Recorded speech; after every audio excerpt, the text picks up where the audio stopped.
और कुछ जो लोकल चैनल हैं वो बहुत अच्छा काम कर रहे हैं आजकल। उसके उस पे मुझे शेर याद आता है ना कि ये सूरज, बड़े बड़े चैनल तो क्या ही कहा जाए कि ये सूरज चांद तारे खाक हैं अब। ये सूरज चांद तारे खाक हैं अब, महज जुगनू उजाला कर रहे हैं। अगला शेर है कि लूटने वाले गरीबों की अमानत लूट लें, लूटने वाले गरीबों की अमानत लूट लें, जब सियासत ही निकम्मी है खड़ी तो क्या करें। बिल्कुल, जिंदगी तक से हमारे यार सौदा कर गया है, खुद के आदर्शों से मुकरा अब कहाँ उसमें हया है। खौफ है इतना कि जिंदा लाश बनकर सब खड़े हैं, खौफ है इतना कि जिंदा लाश बनकर सब खड़े हैं, बिक चुके अखबार का भी खूब पहरा बढ़ गया है। धर्म के नाम पर आज इतना भरम, पर तिरंगे से नीचे है सारे धर्म। रंग केसरी या खून जवानों का है, रंग केसरी या खून जवानों का है, ये हरा रंग मेहनत किसानों का है। ये हरा रंग और मेरी छोटी सी बातों पर चहक कर खिलखिला देना, कभी रोने का नाटक करके मेरी इम्तिहान लेना, मेरे आनंद का पल स्वप्न में मैं ढूंढ लेता हूँ, मेरे आनंद का पल स्वप्न में मैं ढूंढ लेता हूँ, मुझे जब हिचकियाँ आए तो तुम ही याद कर लेना। है ना, तो हमारे प्रधानमंत्री जी हैं तो वो कहते हैं कि आपदा को अवसर बनाइए, तो मैंने उस दौर में कविताएं लिखी। कहते हैं जहाँ न पहुँचे रवि वहाँ पहुँचे कवि, और एक ऐसे युवा हमारे जस्ट दाहिनी तरफ बैठे हैं जो अपने कविता के माध्यम से बेरोजगारी पर, पेपर लीक पे, गरीबी पर चोट करते हैं और शानदार कविता करते हैं। युवा हैं, एमए में अभी हैं। एमए कौन सा साल है? प्रथम वर्ष से शानदार कविता कर रहे हैं और अपने कविता के माध्यम से समाज को जगाने का काम और समाज में उठ रही बुराइयों को उठाने का काम करते हैं। और ये राम काव्य प्रतियोगिता में जिला स्तर पे प्रथम स्थान पे रह चुके हैं। इनका नाम है रोहन कुमार मिश्रा, लेकिन इनको एक टाइटल वरिष्ठ कवियों की तरफ से मिला है, रोहन कुमार निष्पक्ष, है ना। तो आज हमारे साथ बातचीत करने वाले हैं, युवा हैं, तल्ख है और बहुत जोरदार तरीके से कविता करते हैं, है ना। आइए इनसे बातचीत करते हैं। रोहन कुमार निष्पक्ष जी, पहले तो आपका हमारे चैनल गोरखपुर पोस्ट पे स्वागत है। आपका भी बहुत आभार कि आपने हमें आमंत्रित किया। और जी ये आप ही लोगों के लिए मंच है, युवाओं के लिए मंच है कि हमारे देश का युवा अगर किसी क्षेत्र में बढ़िया करता है तो गोरखपुर पोस्ट की टीम अपने यहाँ उनके विचारों को, उनके कविताओं को पोस्ट करती है और मौका देती है ना।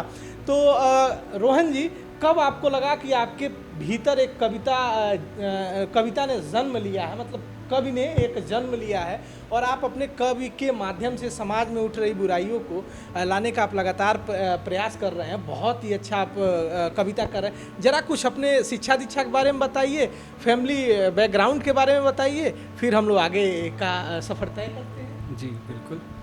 देखिए, आपने नाम तो बता ही दिया है कि मेरा नाम रोहन कुमार मिश्र है, साथ में निष्पक्ष भी है, तो निष्पक्षता से अपनी बात को मैं रखूँगा। और मैं मेरे पिताजी एक डिग्री कॉलेज में लाइब्रेरियन हैं और मैं कविताएं जो हैं कर रहा हूँ लगातार, अगर सिलसिले में हूँ तो 2-3 साल से, जो कोरोना का जो समय रहा है और अच्छे अच्छे लोगों का सानिध्य मुझे मिला, तो कविताएं जो हैं वो थोड़ी थोड़ी, अब मैं नहीं कह सकता कि हाँ कितनी अच्छी हैं, लेकिन वो जो दर्शक सुनेंगे, जो लोग देखेंगे सुनेंगे, तो वो लोग निर्धारण करेंगे कि कविताएं कैसी हैं। और फैमिली बैकग्राउंड यही है कि मध्यम वर्गीय परिवार से मैं हूँ। और कितने भाई बहन हैं घर में, कौन कौन? मेरे माता जी हैं, पिताजी हैं और मेरी एक बड़ी बहन है और एक हम हैं। जी, बड़ी बहन है तो वो भी अध्यापन का कार्य कर रही हैं, इंटर कॉलेज में पढ़ाती हैं और मैं यहाँ से परास्नातक में पढ़ाई कर रहा हूँ विश्वविद्यालय में। कल जब आपसे मेरी बात हुई तो आपने कहा कि बड़े लगन से आप लगे हुए थे और कुछ असाइनमेंट वगैरह लिख रहे थे, है ना। फिर मैंने आपको डिस्टर्ब करना नहीं चाहा कि उसको आप पूरा करें।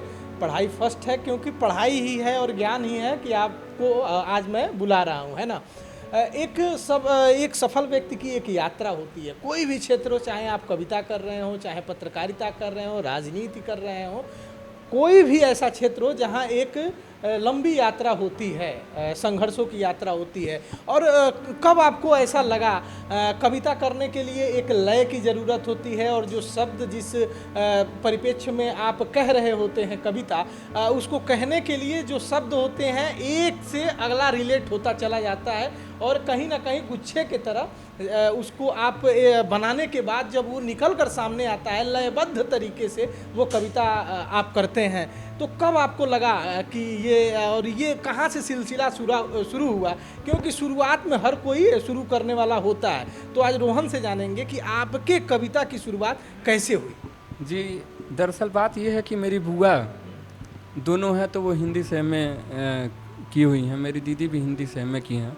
जब वो लोग अपने घर पे आती थीं और जब बैठ करके अपने टीचर लोगों का नोट्स रटती थीं, और संयोग से दोनों लोग हिंदी की विद्यार्थी रहीं, तो वो लोग आपस में डिस्कस करती थी कि दीदी आज सर ये पढ़ाए, दीदी आज सर ये पढ़ाए। तो बड़ी वाली बुआ कहती थी अरे हम पढ़ौले रली है, इस तरीके की चीज़ें बताती थी। तो जब वो लोग कविताएं बीच बीच में बताया करती थी कि फलां कवि इस तरीके की कविताएं लिखे, फलां कवि इस तरीके की कविताएं लिखे, तो उनको मैं सुनता था छोटे पे, और उन कविताओं को मैं याद कर लिया करता था। तो रुचि तो वहीं से उत्पन्न हुई है, बीजारोपण मेरे अंदर कविता का वहीं से हुआ, कविता के प्रति जो रुझान है वो वहीं से आया। मैं आया गोरखपुर में, अपने मामा के वहाँ मैं रह रहा था। तो हुआ ये कि एक बार किसी की बात मुझे बुरी लगी थी। अब अक्सर हो जी, किसी की बात मुझे बुरी लगी थी। जब आदमी अपने घर पे होता है तो लड़ लेता है, झगड़ लेता है, जो भी कर लेता है। जो अपने होते हैं वास्तव में उनसे लड़ झगड़ लेता है कि हाँ हम गलत नहीं हैं तो कैसे, लेकिन जुबान भी नहीं लड़ा सकते थे उन लोगों से, क्योंकि ये मेरे माता पिता के ये संस्कार नहीं है। मैं सोचा कि आखिर करूं तो क्या करूं। अपने आप में बैठा हुआ हूं, पढ़ने जा रहा हूं, पढ़ाई में मन ही नहीं लग रहा है, क्या करें अब। तो उस समय मैं गणित का विद्यार्थी रहा हूं, गणित का विज्ञान का विद्यार्थी रहा हूं। कलम उठाता हूं और लिखना मैं शुरू कर देता हूं। और मेरे गार्जियन ही हैं, हालांकि मुझे बुरा लगा जो भी था, हाँ, लेकिन गार्जियन जो हैं वो कभी गलत के लिए नहीं कहते हैं, जो कहते हैं अच्छे के लिए करते हैं। लेकिन उस समय वो अच्छा हुआ कि मुझे ये लगा, मुझे ये आभास हुआ कि हाँ मेरे अंदर कवित्व है। मैंने कविता लिखी और लिखा था। आश्चर्य करता हूँ कि मेरी शब्द शैली उस समय, जब मैं कक्षा 9 में पढ़ता था, शब्द शैली उस समय इस तरीके की थी कि इसी क्षण में यही मेरी श्री मालिक से निवेदन है, अगर विश्वासघाती में तो दंड त्रुटि का भेदन है। फिर इसके बाद तीसरी लाइन नहीं याद आ रही है, फिर चौथे लाइन में मैंने कहा था कि करूं आदेश का अवहेलना मेरा प्रयोजन है। तो इस तरीके की चीज़ें मैंने लिखी। इसके बाद मैं गणित का विद्यार्थी, विज्ञान का विद्यार्थी था, तो मुझे दिक्कतें होती थीं कि कविता करूं या फिर पढ़ाई, कविता या पढ़ाई। फिर मैंने छोड़ दिया कि नई कविताएं करनी है। हालांकि जुबली इंटर कॉलेज में मैं पढ़ता था, उनमें पत्रिकाओं में मेरी कविताएं छपी थीं। हाँ जी, तो पत्रिकाओं में मेरी कविताएं छपती रही हैं जहाँ भी मैं अध्ययन किया हूँ। तो वहाँ से मैंने कविता लिखना शुरू किया। फिर इसके बाद मैंने बंद कर दिया। फिर इसके बाद जो कोरोना का समय आता, ये हम आपसे जानना चाहेंगे। कोरोना में अभी मैंने कुछ दिन पहले इंटरव्यू किया था संस्कार श्रीवास्तव, छोटा बच्चा, अभी 10-11 साल का बच्चा।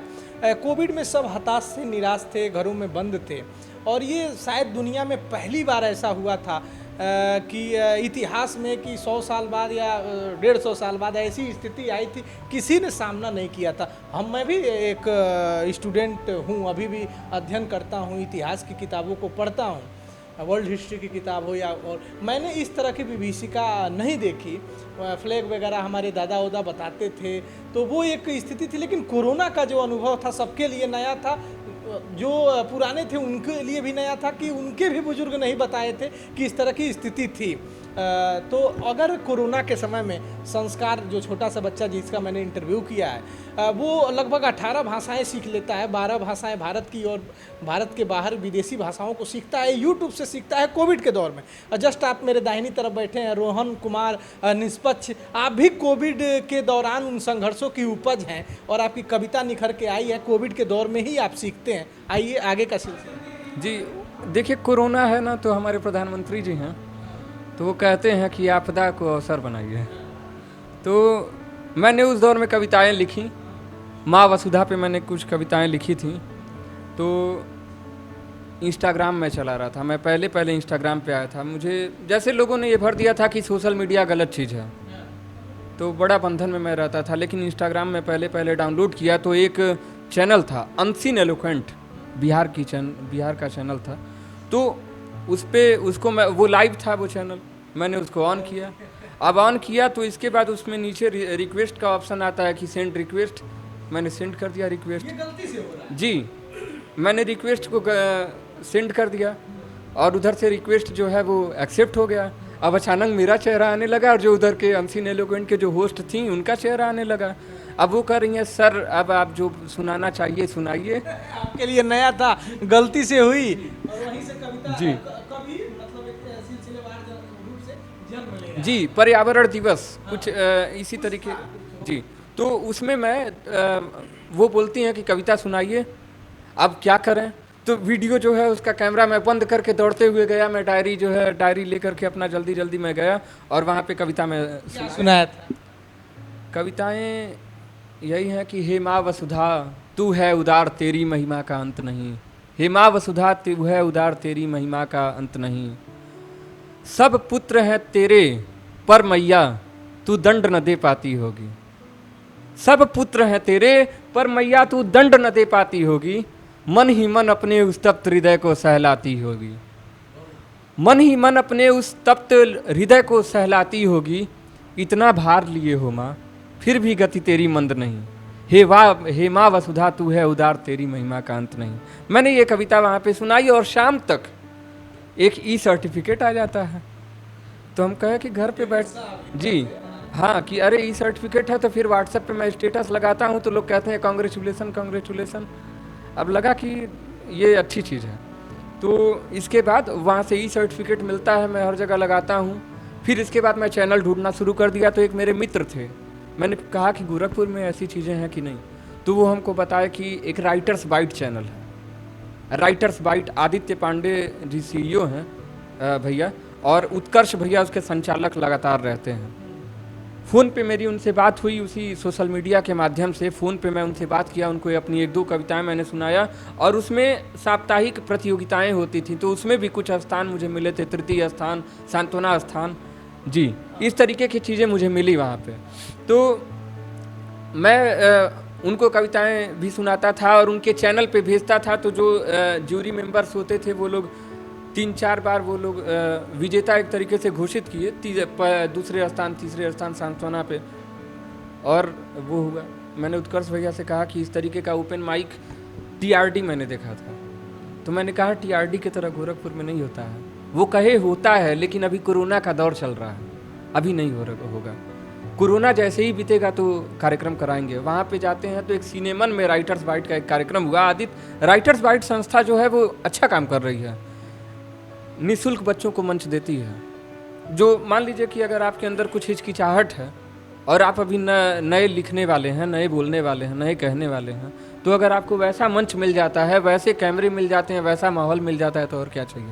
एजुकेशन खत्म। जी, तो वहाँ पे मैं गया, पहले मैं वहाँ पे कविता पढ़ा और इसके बाद उत्कर्ष भैया का वो रहा। फिर इसके बाद द मंच में मैं गया, ओपन माइक की एक प्रतिष्ठित संस्था रही है द मंच।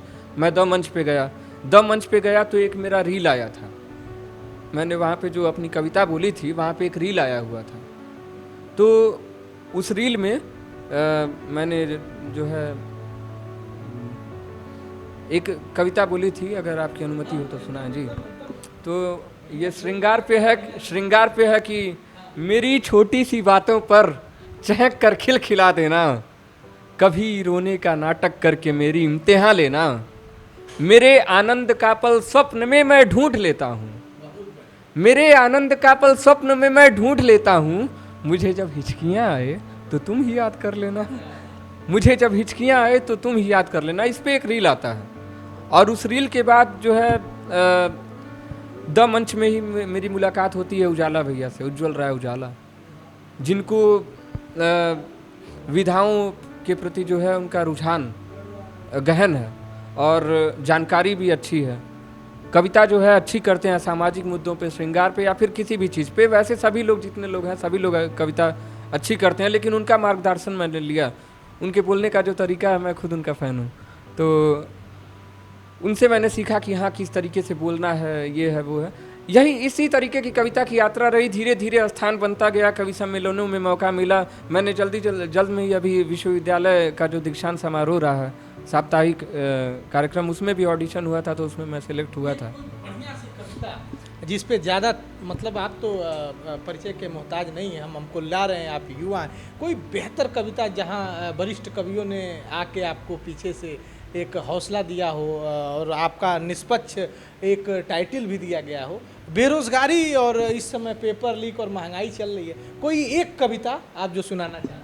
देखिए, एक कविता है, देखिए मैंने एक कविता लिखी थी, जो एक गीत है कि धर्म के नाम पर आज इतना, मैं निष्पक्ष हूँ तो हूँ, धर्म के नाम पर आज इतना भरम, पर तिरंगे से नीचे है सारे धर्म। धर्म के नाम पर आज इतना भरम, पर तिरंगे से नीचे है सारे धर्म। रंग केसरी या खून जवानों का है, रंग केसरी या खून जवानों का है, ये हरा रंग मेहनत किसानों का है। ये हरा रंग और केसरिया रंग किसका है? रंग केसरी या खून जवानों का है, ये हरा रंग मेहनत किसानों का है। शांति सद्भावना की सफेदी है, जो सफेद रंग क्या है? शांति सद्भावना की सफेदी है जो, वो तो हिंदुस्तां के दीवानों का है। रंग पर जो भिड़ाती है अक्सर हमें, रंग पर जो भिड़ाती है अक्सर हमें, वो सियासत है साहिब बड़ी बेशरम। धर्म के नाम पर आज इतना भरम, पर तिरंगे से नीचे है सारे धर्म। और आपने कहा बेरोजगारों की तरफ से, गरीबों की तरफ से, तो मैं गज़ल के कुछ शेर रखता हूँ आपके सामने कि जिंदगी तक से हमारे आज सौदा कर गया है। मैं यूपी का हूँ, बिहार में पेपर लीक हुआ है, लेकिन मैं विद्यार्थी हूँ और उनकी वेदना को मैं समझता हूँ। कभी यहाँ भी लीक हुआ है? हाँ, यहाँ भी होता रहता है। तो ये युवाओं की जो वेदना है, और इस महंगाई में किस तरह से युवा 1000, 1500, 2000 इकट्ठा करके जाता है, और माँ बाप की उम्मीद होती है कि इतने दिन से तैयारी कर रहा है तो मेरा बेटा, मेरा लाल, मेरा सगा, जो मेरा पड़ोसी है, मेरा दोस्त है, वो कुछ बेहतर करेगा, बीपीएससी का पेपर है, और मेरा लड़का कुछ करेगा, कुछ बनेगा, बड़ी उम्मीद रहती है। कोई किसी से कर्ज लेकर जाता है तो कोई बिना टिकटे के पहुंच जाता है। किसी तरह से युवा संघर्ष करते हुए पेपर देने जाता है। बिहार का तो पेपर है, लेकिन उसमें यूपी का भी बच्चा गया होगा, है ना भाई? हर जगह सब लोग पेपर देने जाते हैं, पेपर लीक होता है तो बड़ा कष्ट होता है ना? तो उस पर हम 2 लाइनें आपकी सुनना चाहेंगे जी, उसमें ये है कि ये गरीबों पर भी ये लाइनें हैं, ये बेरोजगारों पर भी लाइनें हैं, या फिर जो भी पीड़ित है उस पर ये लाइनें हैं। अगर आप व्यक्तिगत रूप से अगर आप लें, अगर आपके साथ व्यक्तिगत आपका कोई बहुत घनिष्ठ व्यक्ति रहा हो और आपके साथ अगर वो गलत किया हो, तो उसके लिए भी ये लाइनें हैं। सुनिएगा कि जिंदगी तक से हमारे आज सौदा कर गया है, जिंदगी तक से हमारे आज सौदा कर गया है, खुद के आदर्शों से मुकरा अब कहाँ उसमें हया है, खुद के आदर्शों से मुकरा अब कहाँ उसमें हया है। आपकी बिरादरी भी लपेटी जा रही है, लेकिन एकदम खुल के कहिए। 142वें पे थे, 150वें पर हम आ गए हैं। पत्रकारों के लिए भी आपके इन कविता में लाइनें हैं, खुल के बोलिए। बिल्कुल, जिंदगी तक से हमारे आज सौदा कर गया है, खुद के आदर्शों से मुकरा अब कहाँ उसमें हया है।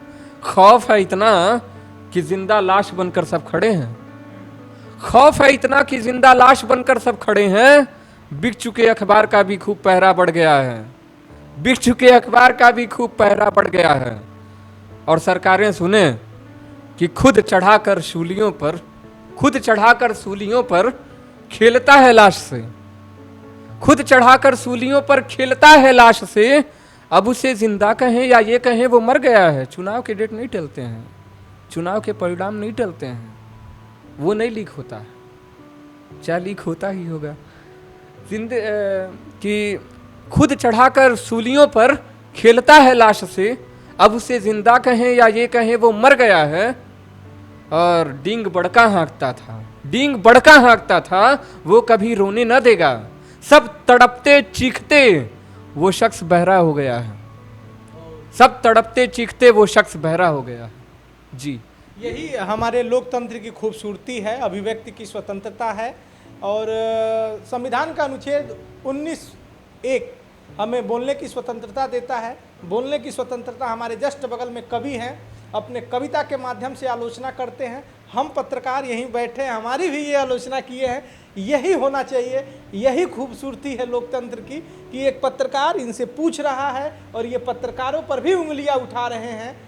यही खूबसूरती होनी चाहिए आलोचना को सुनने का, आलोचना को, अगर आप किसी की अगर किसी की आप आलोचना कर रहे हैं तो आपको भी आलोचना सहने की ताकत होनी चाहिए। और लोकतंत्र के गर्भ से सहमत असहमत दोनों जन्म लेते हैं। तो अभी देखिए जस्ट हमारे बाएं साइड है, इन्होंने बेरोजगारी पर, गरीबी पर और समाज में उठ रहे मुद्दों पर इन्होंने कहा, इन्होंने पत्रकारिता पर भी कहा और पत्रकार के सामने कहा। और मैं इनके इस विरोध का सम्मान करता हूं और ऐसे ही इस लोकतंत्र में होना भी चाहिए और सम्मान होना चाहिए। हर किसी व्यक्ति की आलोचना का सम्मान होना चाहिए। मैं चाहता हूं 1-2-4 लाइन और भी जो आपके दिल में आलोचना हो, कहिए। देखिए, एक है ना कुमार विश्वास की लाइन है कि हम कबीर के वंशज चुप कैसे रहते, हम दिनकर के वंशज चुप कैसे रहते। एक कहानी है उस तरीके की कि नागार्जुन सीधा जब अपने मित्रों के बीच में जन्मदिवस अपना मना रहे हैं नेहरू जी, और उस समय नागार्जुन उनके सामने कविता पढ़ते हैं, उनकी बारी आती है कि बाबा आप भी कुछ पढ़िए। तो उस समय वो सुनाते हैं कि ये सुनाते हैं वो कि बेशर्मी की हद है फिर भी बातें बड़ी बनाते हैं, वतन बेचकर पंडित नेहरू फूले नहीं समाते हैं, बेशर्मी की हद है फिर भी बातें बड़ी बनाते हैं, अंग्रेजी अमरीकी जोखों की जमात में है शामिल, फिर भी बापू की समाधि पर झुक झुक फूल चढ़ाते हैं। ये इस तरीके की रही है। तो ये हमारी परंपरा रही है, ये भारत की परंपरा रही है कि लोग आलोचना सुनेंगे और अपने में परिष्कार करेंगे, है ना। गांधीवाद यही रहा है, गांधीवाद का व्यक्तिवाद यही रहा है ना कि आत्मशोधन हम करें, अपने में सुधार करेंगे तो समाज सुधरेगा। जब अपना दायित्व हम निभाएंगे तो समाज में सुधार होना ही है। और कुछ और कविताएं मैं आपको एक गज़ल से जोड़ता हूँ कि मैं तो दूसरा कुछ कह रहा हूँ, लेकिन जो हमारे मित्र लोग सुन रहे होंगे वो उनकी उम्र की गलती है कि वो कुछ दूसरा सुनेंगे कि ये मोहब्बत अब गले में पड़ गई तो क्या करें, ये मोहब्बत अब गले में पड़ गई तो क्या करें, आँख कैसे रोक लें अब जा लड़ी तो क्या करें, ये मोहब्बत अब गले में पड़ गई तो क्या करें, आँख कैसे रोक लें अब जा लड़ी तो क्या करें। एक शेर सुनिए कि भावनाओं के पलस्तर, किसी एक व्यक्ति के लिए नहीं है, जहां चाहिए आप जोड़ दीजिए, कॉपी पेस्ट कर दीजिए आराम से, कि भावनाओं के पलस्तर प्रेम रंगों से रंगी, छल कपट से वो हवेली ढह गई तो क्या करें। भावनाओं के पलस्तर प्रेम रंगों से रंगी, छल कपट से वो हवेली ढह गई तो क्या करें। और अगला शेर है कि लूटने वाले गरीबों की अमानत लूट लें, लूटने वाले गरीबों की अमानत लूट लें, जब सियासत ही निकम्मी है खड़ी तो क्या करें। लूटने वाले गरीबों की अमानत लूट लें, जब सियासत ही निकम्मी है खड़ी तो क्या करें। और ये सियासत बीच चौराहे उघारे नाचती, ये सियासत बीच चौराहे उघारे नाचती, शर्म वालों ने अब आंखें फेर ली तो क्या करें, शर्म वालों ने अब आंखें फेर ली तो क्या करें। बहुत खूबसूरत लाइन आपने गाई, कही और सुनाई। कभी क्या एक समय था, अब तो 142वें से 150वें पर यह रिपोर्ट आया है कि पत्रकारिता भारत की है। कहा जाता था खींचो न कमानों से न तलवार निकालो, जब अकबर इलाहाबादी ने कहा खींचो न कमानों से न तलवार निकालो, जब तोप मुकाबिल हो तो अखबार निकालो। मतलब पेन की ताकत, अखबार की ताकत, अब तो उसका रूप एक बदला है, डिजिटल हो गया है। नहीं तो घूम फिर के वही एक रूप था पत्रकारिता का कि जब तोप एक तरफ हो, एक तरफ कलम हो, तो तुलना करते थे अकबर इलाहाबादी। एक बात ये है कि पत्रकारों का दायित्व इस समय बहुत बढ़ गया है। समाज जो है, आज हम भी जब अगर चैनल उठाते हैं, यूट्यूब खोलते हैं, अगर देखने के लिए चैनल देखते हैं तो कंफ्यूज हो जाते हैं किसकी बात सही है। कोई आता है तो कहता है बिल्कुल सरकार की बात सही है, कोई ये कहता है कि नहीं सरकार बिल्कुल विरोध में है। एक चैनल है लल्लन टॉप, जिसमें एक तरीके से प्रामाणिक खबरें थोड़ी सी लगती हैं, है ना, कि वो न किसी के बड़े विरोधी लगते हैं और न ही किसी के बहुत। सबका सबका अपना नज़रिया है, सारे चैनल। हाँ, और कुछ जो लोकल चैनल हैं वो बहुत अच्छा काम कर रहे हैं आजकल। उस पे मुझे शेर याद आता है ना कि ये सूरज, बड़े बड़े चैनल तो क्या ही कहा जाए कि ये सूरज चांद तारे खाक हैं अब, ये सूरज चांद तारे खाक हैं अब, महज जुगनू उजाला कर रहे हैं।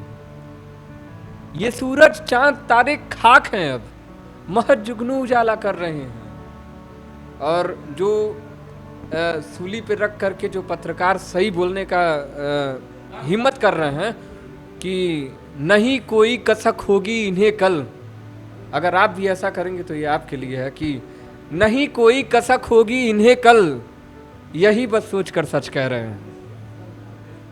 कोई कविता आपने किसी के लिए बनाया हो, किसी अपने चाहने वाले को, किसी दिल के कोने में, कोई भी हो सकता है, जिसके लिए अपने खास कविता लिखी हो, गोरखपुर पोस्ट पे सुनाना चाहें?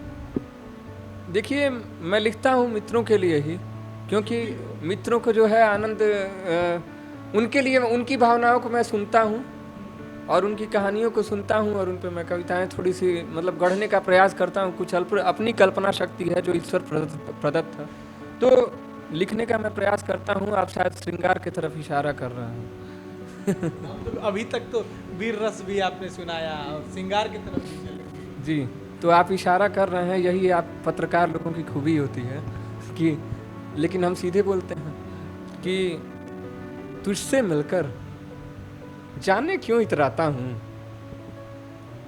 तुझसे मिलकर जाने क्यों इतराता हूँ, तेरी राहों में ही आता जाता हूँ। तुझसे मिलकर जाने क्यों इतराता हूँ, तेरी राहों में ही आता जाता हूँ। सच कहती हो पास तुम्हारे आने पर, सच कहती हो पास तुम्हारे आने पर, जाने क्यों हद से ज्यादा शर्माता हूँ। क्या बात है, क्या बात। सच कहती हो पास तुम्हारे आने पर, जाने क्यों हद से ज्यादा शर्माता हूँ। मेरे सपनों में आकर तुम देखो ना, मेरे सपनों में आकर तुम देखो ना, कितनी बातें प्यार भरी बतियाता हूँ। क्या बात है। मेरे सपनों में आकर तुम देखो ना, कितनी बातें प्यार भरी बतियाता हूँ। और नजर झुकाओ जी भर तुम्हें निहारूं मैं, नजर झुकाओ तो जी भर निहारूं आप। नजर झुकाओ जी भर तुम्हें निहारूं मैं, नजर उठाती हो तो घबरा जाता हूँ। क्या बात है, क्या बात। जी, बहुत ही सुंदर सुंदर आपने वीर रस की भी कविता सुनाई, श्रृंगार रस की भी कविता सुनाई, और भी कोई रस हो उसकी कविता सुनाई। देखिए, जो संघर्ष का दौर है, उस संघर्ष पे मेरे एक दो मुक्तक होंगे, हैं तो बहुत सारे, लेकिन समय की जो बात होगी कभी सुनाएंगे आपको। तो उसमें है कि जिंदगी के इस समुंदर के किनारे पर खड़े हैं, जिंदगी के इस समुंदर के किनारे पर खड़े हैं, हम लड़ेंगे इस भंवर से जिस तरह लड़कर बढ़े हैं। जिंदगी के इस समुंदर के किनारे पर खड़े हैं, हम लड़ेंगे इस भंवर से जिस तरह लड़कर बढ़े हैं। इस किनारे से जो बचकर उस किनारे पर गए हम, इस किनारे से जो बचकर उस किनारे पर गए हम, आज मुश्किल एक मोती पर खजाने कल पड़े हैं, आज मुश्किल एक मोती पर खजाने कल पड़े हैं। और ये सुनिए कि पलट कर बीच रास्ते से नहीं अब लौटने वाले, बिना मंजिल मिले रुकते नहीं हैं हौसले वाले। पलट कर बीच रास्ते से नहीं अब लौटने वाले, बिना मंजिल मिले रुकते नहीं है हौसले वाले। संघर्ष का दौर है, और जब आप ऊपर जाएंगे तो क्या होगा? बनूंगा आसमां का चांद तो साजन बना लेंगे। किस मुहावरे की मैं बात कर रहा हूँ जो हमारी दादी अम्मा बोला करती थी? बनूंगा आसमां का चांद तो साजन बना लेंगे, बनूंगा आसमां का चांद तो साजन बना लेंगे, बनूंगा आसमां का चांद तो सिर पर बिठा लेंगे, जमी के जुगनुओं को पांव नीचे रौंदने वाले, जमी के जुगनुओं को पांव नीचे रौंदने वाले। रोकेंगे आपको। आपने कहा कि राम काव्य प्रतियोगिता में जिला स्तर पर आप प्रथम स्थान प्राप्त किए थे।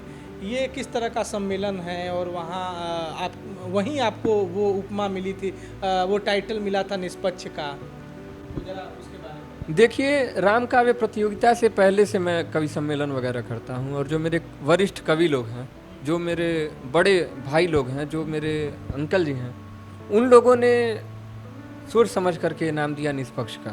चूंकि मेरी बातें ये रहती थी कि न इधर की बात है न उधर की, जो सही है तो सो सही है ना? न राइट विंग न लेफ्ट विंग, सीधा सुनिए। आपने कविता में ही अब अपना कैरियर सोचा है।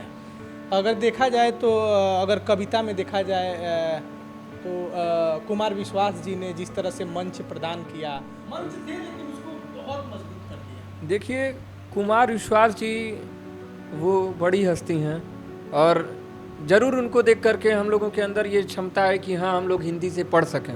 पहले होता था तो लोग ये करते थे कि जब कुछ नहीं कर पा रहे हैं चलो हिंदी से पढ़ लेते हैं, लेकिन अब हम लोगों ने खुद निश्चय किया है कि हाँ, हमें हिंदी से ही जो करना है करना है। ये ख्वाब दिखाने का काम कुमार विश्वास ने किया है। आप हिंदी की जो स्थिति पहले की थी उस स्थिति को देखिए, जो निराला के समय की जो स्थिति थी, जब वो झूला लेकर के चलते थे, और क्या नाम है, लिखा है ना किसी ने कि बाल झबरे दृष्टि पैनी फटी लुंगी नग्न तन, किंतु था आकाश सा उन्मुक्त अंतर्दीप्त मन। उन्मुक्त अंतर्दीप्त मन था, लेकिन फटी लुंगी नग्न तन, उस फटी लुंगी नग्न तन से किनारे किया है कुमार विश्वास ने। 7 समुंदर पार पहुंचाया है हिंदी को, है ना? आज विदेशों में लोग हिंदी जो है सुन रहे हैं, समझ रहे हैं, पढ़ रहे हैं, है ना? और अब कितनी बड़ी बात है ना हिंदी वालों के लिए कि विदेशी जो बड़ी बड़ी संस्थाएं हैं, जो बड़े बड़े लोग हैं, वो हिंदी के लोगों को सम्मान दे रहे हैं। 7 समुंदर पार पहुंचाने का काम किया कुमार विश्वास ने, और उनके वजह से बहुत लोगों को हौसला मिलता है। कोई 2 कविता और सुनेंगे, फिर हम अपने वीडियो को क्लोज करेंगे, बंद करेंगे, है ना? 2 कविता आपने और सुनी, 1 कविता और जी। देखिए, मैं अंत में जो है सपना दिखाऊंगा, और सपना लोगों को दिखाऊंगा कि हाँ कुछ करना है। एक गीत मैं रखूंगा, और उसके पहले मैं एक मुक्तक रख देता हूँ कि जो लोग टूटते हैं तो क्या होता है। पहले लोग टूटते हैं, इसके बाद जब टूट जाएंगे तो उनको, ये टूटने वालों के लिए है, जो टूट जाते हैं उनके लिए कविता रोहन कुमार निष्पक्ष जी सुनाए जी, कि इसके बाद जो लोग टूटे रहेंगे उनको जोड़ने का काम भी करेंगे जी। कि जहाँ उम्मीद सारी सूलियों पर झूल जाती है, जहाँ उम्मीद सारी सूलियों पर झूल जाती है, वहाँ आंखें दुखी हो मुस्कुराना भूल जाती है। तभी ये आँख खुलती है, कदम तभी संभलते हैं, तभी ये आँख खुलती है, कदम तभी संभलते हैं। हमारे आँख में जब छल कपट की धूल जाती है, हमारे आँख में जब छल कपट की धूल जाती है। ये तो टूटने वालों के लिए था कि किस तरह से लोग टूटते हैं, है ना? अब सपनों वाले के लिए है कि किस तरह से लोग सपने देखते हैं। तो आइए सुनते हैं रोहन जी से कि कैसे ये अपने कविता के माध्यम से लोगों को सपना दिखाएंगे जी। तो सुनाइए जी। एक शेर अभी कल ही हुआ था कि कदम मंजिल तलक हैं तब नवाजिश हो रही है। जब आप आगे बढ़ेंगे तो बहुत लोग मेहरबानी करने आएंगे। कदम मंजिल तलक हैं तब नवाजिश हो रही है, कड़कते धूप में इस वक्त बारिश हो रही है। कदम मंजिल तलक है तब नवाजिश हो रही है, कड़कती धूप है इस वक्त बारिश हो रही है। तो होगा, जब आगे बढ़ेंगे तो जो सभी लोग सही हो जाएंगे। और उनको संबल प्रदान करने के लिए मैं एक गीत रखता हूँ कि चल आसमां को भेदे हम। मेरी कोशिश है कि जो नए लोग हैं वो लोग गीत की परंपरा की तरफ आए, वो साहित्य से जुड़े। गीत के नाम पे क्या क्या सुनते जा रहे हैं, बॉलीवुड के गानों को सुनते हैं, क्यों आखिर हमारे साहित्य के तरफ वो लोग नहीं आते हैं? साहित्य में हित छिपा हुआ है, स्वहित, सबका हित छुपा हुआ है, तो क्यों इधर नहीं आते हैं लोग? क्योंकि साहित्य के लोग भी रूढ़िवादी हो गए। मैं उस रूढ़ी को तोड़ना चाहता हूं और तोड़ रहा हूं। सुनिएगा कि चल आसमां को भेदे हम, चल आसमां को भेदे हम, चल आसमां को भेदे हम, छोटे सपने क्यों देखे हम, छोटे सपने क्यों देखे हम, चल आसमां को भेदे हम, चल आसमां को भेदे हम। बंद है। मुश्किल से ये जिंदगी हम सभी को मिली, एक जिंदगी में जिए हम कई जिंदगी। मुश्किल से ये जिंदगी हम सभी को मिली, एक जिंदगी में जिए हम कई जिंदगी। गम और खुशी एक मुस्कान के साथ झेले हम, गम और खुशी एक मुस्कान के साथ झेले हम। छोटे सपने क्यों देखे हम, छोटे सपने क्यों देखे हम, चल आसमां को भेदे हम, चल आसमां को भेदे हम। दूसरा बंद है। राहों में मुश्किल का आना तो दस्तूर है, गर हौसला हो तो मंजिल कहाँ दूर है।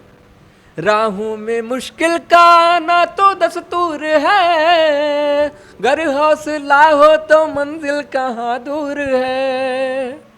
मंजिल को पाने को जमकर चलो जान झोंके हम, मंजिल को पाने को जमकर चलो जान झोंके हम। छोटे सपने क्यों देखे हम, छोटे सपने क्यों देखे हम, चल आसमां को भेदे हम, चल आसमां को भेदे हम। और आखिरी बंद है कि जब इस जहां में अंधेरा घना छाएगा, चांद और तारे क्या सूरज भी छिप जाएगा। जब इस जहां में अंधेरा घना छाएगा, चांद और तारे क्या सूरज भी छिप जाएगा। हमारी बिसात क्या है और हम क्या करेंगे? पर जुगनू भले हैं जमाने को रोशन करेंगे हम, जुगनू भले हैं जमाने को रोशन करेंगे हम। छोटे सपने क्यों देखे हम, छोटे सपने क्यों देखे हम, चल आसमां को भेदे हम, चल आसमां को भेदे हम, चल आसमां को भेदे हम। छोटे सपने क्यों देखे हम, छोटे सपने क्यों देखे हम। आप सुन रहे थे रोहन कुमार निष्पक्ष, जिनको इनके वरिष्ठ कवियों ने टाइटल दिया है। इनका नाम पूरा है रोहन कुमार मिश्र। बहुत ही सुंदर कविता करते हैं, कविता के कुछ अंश, और इन्होंने जो जो कविताएं बनाई हैं, इन्होंने बेरोजगारी से लेके देश की जो राजनीति चल रही है या गरीबी है, इन्होंने अपने कविता के माध्यम से अभिव्यक्त किया। और बहुत ही खूबसूरत कविता करते हैं। और राम काव्य प्रतियोगिता में जिला स्तर में ये प्रथम स्थान पर रहे हैं। और लगातार ऐसी प्रतिभाओं को गोरखपुर पोस्ट पर हम मौका देने की कोशिश कर रहे हैं। अगर आपको, जो हमारे दर्शक हैं, ऐसी कोई प्रतिभा दिखती है आपको जो हमारे गोरखपुर पोस्ट के मंच पर आके अपनी अभिव्यक्ति कर सके, हम उस प्रतिभा को पूरा मौका देंगे और ऐसे ही युवाओं को गोरखपुर पोस्ट पर लाके उनके विचारों को पोस्ट करेंगे कि किस तरह से ये युवा आज की परिस्थिति को देख के कविता गढ़ रहा है और इस समाज को कुछ आईना दिखाने की कोशिश कर रहा है। एक मैंने शुरुआत में जब मैं इनके लिए भूमिका बना रहा था तो उस समय मैं आपसे बता रहा था कि जहाँ न पहुँचे रवि वहाँ पहुँचे कवि। तो ऐसा कहा जाता है अपने वाणी के, अपने ताकत के दम पे, जिस तरह से दिनकर जी ने कविता लिखी है, निराला जी ने कविता लिखी, तमाम कवियों ने कविता लिखी और देश के उन तमाम मुद्दों पर चोट किया है अपने कविता के माध्यम से। ऐसे युवाओं को हम मंच प्रदान करते रहेंगे, गोरखपुर पोस्ट पर व्यक्ति परिचय में लाते रहेंगे और दिखाते रहेंगे, रूबरू कराते रहेंगे। कैमरा संभाल रहे अजलान, मेरा नाम है शशिभूषण तिवारी और आप इस समय गोरखपुर पोस्ट देख रहे हैं।